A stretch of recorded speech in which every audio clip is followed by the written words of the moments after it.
Hello, नमस्कार. मी कविता गायकवाड बोलते. एकेकाच्या आयुष्यात असं घडतं, एकेकाच्या आयुष्याची कहाणी अशी राहते ना, जिंदगीभर ती माणूस सुधरत नाही आणि जिंदगीभर त्याचा संसार कधी उभा राहत नाही. एकदा पाय घसरला की घसरला. एकदा त्या पायात काटं घुसत राहिली, खडूक घुसत राहिला, की ते आयुष्यभर घुसत राहते. कधी ती पाय चांगला आहे कोण म्हणणार नाही. त्या पायाला आयुष्यभर काटे टोचत जाते ते. पण काही जण टोचणार असते ते. काही जण आयुष्य उद्ध्वस्त करणार असते ते. काही जणाला माझ्या गरीब बापाच्या लेकराशींचं सौंदर्य, राहणीमानी काही जणाला कोणाला पटली नाही. खोलीवर घालून ही अशीच आहे, तशीच आहे, ही करते, ती करते, काय करते, 12 भानगडी त्या टायमाला हे असल्या त्यांच्या तोंडानं वाप घालवून घेतली. घालवते का? तर आईबापाची परिस्थिती बेकार होते. आईबापांनी काय म्हणावं? तर भाग घेत नाही ती. त्यावेळेस खेड्यापाड्याने लय जोम, लय मजा, लय क्रिकेट, लय भाषणं हाय-फाय त्या टायमाला होते. का तर असं लोकांचं आयुष्य उद्ध्वस्त करायचं. ते क्रिकेट भाषणं होते. करू द्या, करणाऱ्याचं कधी चांगलं होणार नाही आणि व्हायलं पण नाही.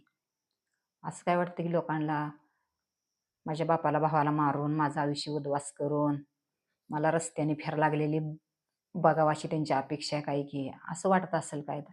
ते बी माझ्या नशिबात असलं तर तीही बघा तुम्ही. पण तुमचंही काय चाललंय, काय नाही. माझा चेहरा जिथं-जिथं दडवला, तिथं तुमची चेहरं किती झाकली आणि तुमच्या चेहऱ्यामागं किती दडपण आहे. तुमच्या चेहऱ्यामागं काय-काय तुमचं दडलेलं, ते पण आहे ना. पण असं नका करू. माझ्या फक्त आत्म्याचा तळ मी पण एक आई-वडिलाला जन्म घेतलेले. मी बी एक गरीब घरात जन्मलेले. मी एका एकदम नाजूक संसारात जन्मलेले. पण त्या नाजूक संसाराचा, त्या नाजूक परिस्थितीचा माझ्या आई-बापाचा फायदा घेऊन कधीच तुम्ही सुखी राहणार नाही, कधीच तुम्ही वर येणार नाही. तुम्हाला वाटतं असेल, आम्ही लई सुखी आहे. लई सुखी कशाला म्हणते ती? फक्त आशीर्वाद घेणाऱ्याला, इस्टेटीला, पैशाला, घरादाराला, बंगल्याला, बिल्डिंगला सुखी म्हणत नाही ते. फक्त ज्याचा आशीर्वाद घेईल, ज्याची माया-दया करेल, ज्याचं 5 घास त्याच्या आत्म्यात, मुखात घालील, 1 ग्लास तांब्या पाणी देईल, त्याला म्हणते ती सुख, समाधान. त्याच्या सुखात आम्ही सहभागी झाला असं म्हणते ते. एखाद्याचं आयुष्य उद्ध्वस्त करून ते सहभागी होत नसते. असं कुणाकुणाचं तुम्ही आयुष्य उद्ध्वस्त करत आला. आत्ता माझं केलं, माझ्या बापाच्या घराचं केलं.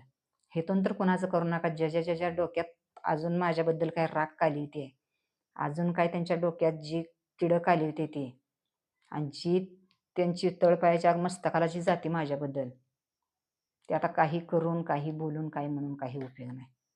जे झालंय ते बऱ्याकरताच झालंय. फक्त आमचं घर उद्ध्वस्त व्हायची वाट बघत होता तुम्ही.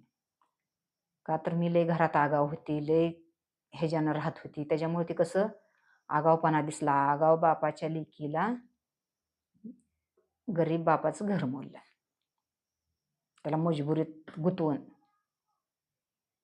पुन्हा ती यायला लागलं दारू प्यायला, रस्त्याने फिरायला लागला, काय वाटेल ती त्याच्या ह्याच्यानं. चालू झालं ते. पण असं नका करू म्हणते मी. एवढं फक्त माझी विनंती आहे की कुणीच कुणाला तुम्ही नाकारू नका किंवा तुम्ही परिस्थितीला कुणाच्या एखाद्याच्या तुम्ही हे कमजोर समजू नका. अरे, आज माझे आई-बाप होते म्हणून तुम्ही आज दुनियात तुम्हाला दुनिया ओळखते आणि दुनियात बघताव तुम्ही. माझी आई जर त्या ठिकाणी नसती ना, कोण तुम्हाला कुत्रं बी विचारलं नसतं.